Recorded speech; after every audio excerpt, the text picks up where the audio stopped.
सोचिए एक ऐसी जगह जहां हर त्योहार, हर खुशी और हर कहानी को नाच कर बयां किया जाता है।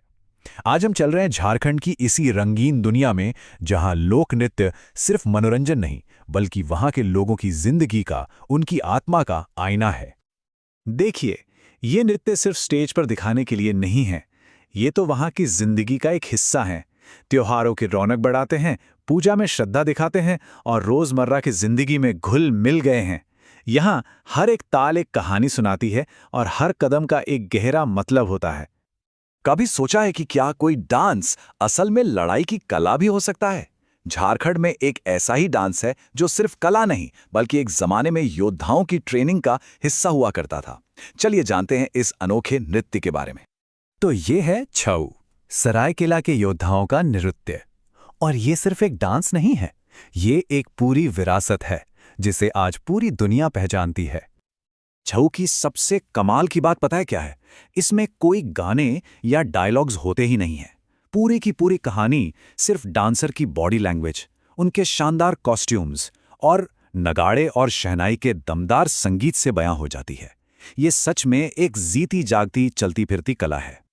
झारखंड के एक छोटे से इलाके सरायकेला से निकलकर छऊ ने दुनिया भर में अपनी पहचान बना ली। सोचिए, 1938 में ये यूरोप पहुंचा और फिर 2010 में तो यूनेस्को ने इसे दुनिया की अनमोल धरोहर तक कह दिया। ये कहानी है एक लोकल आर्ट के ग्लोबल स्टार बनने की। वैसे छऊ के 3 अलग अलग रूप हैं और इनमें सबसे बड़ा फर्क है मुखौटों का। जहां सरायकेला और पुरुलिया में डांसर बड़े बड़े एक्सप्रेसिव मुखौटे पहनते हैं, वहीं मयूरभंज में कोई मुखौटा नहीं। वहां डांसर सिर्फ अपने चेहरे के हाव भाव से पूरी कहानी कह जाते हैं।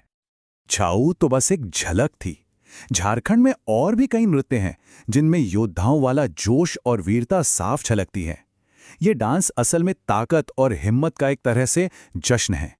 जैसे कि पाइका और नटुआ दोनों ही वॉरियर डांस हैं। पाइका में मुंडा जनजाति के लोग सैनिक की तरह सजकर हाथ में तलवार और ढाल लेकर नाचते हैं। वहीं नटुआ में सिर्फ पुरुष होते हैं जो रस्सी और पट्टियां लपेटकर अपनी ताकत दिखाते हैं। मतलब मकसद एक, पर अंदाज एकदम अलग। और हाँ, पाइका की गूंज सिर्फ झारखंड तक ही नहीं रुकी।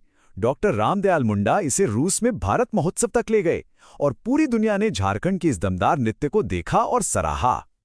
तो चलिए, युद्ध और वीरता की दुनिया से निकलकर अब चलते हैं जश्न और मेलजोल की तरफ।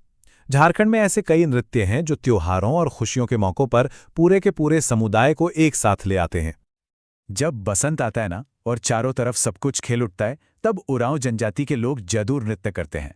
इसमें औरतें और मर्द एक दूसरे का हाथ थामकर एक गोल घेरे में नाचते हैं, जो उनकी एकता को दिखाता है। ये डांस असल में अपनी धरती और प्रकृति को शुक्रिया कहने का एक तरीका है। अच्छा, अब बात करते हैं डोमकच की। ये शायद झारखंड का सबसे मजेदार और शरारती नृत्य है। पता ये कब होता है? जब दूल्हे की बारात घर से निकल जाती है तो पीछे से घर की औरतें मिलकर ये डांस करती हैं। इसमें खूब हंसी मजाक और छेड़छाड़ होती है। ये औरतों का अपना एक खास जश्न है। लेकिन रुकिए, झारखंड के नृत्यों का खजाना अभी खत्म नहीं हुआ है। यहाँ की परंपराओं की माला में तो और भी कई खूबसूरत मोती हैं और हर एक की अपनी अलग चमक है। लिस्ट अभी लंबी है। कर्मा है, जिसमें औरतें मर्द साथ नाचते हैं और जब ये डांस तेज होता है तो उसे लहसा कहते हैं। फसल कटने की खुशी में झूमर होता है। शादियों में बांस से बने घोड़े पर घोड़ा नाच होता है। और संथाल जनजाति का बहा और शिकार नृत्य तो एकदम अलग ही कहानी कहते हैं। मतलब हर मौके के लिए एक अलग नाच। यही तो झारखंड की खासियत है।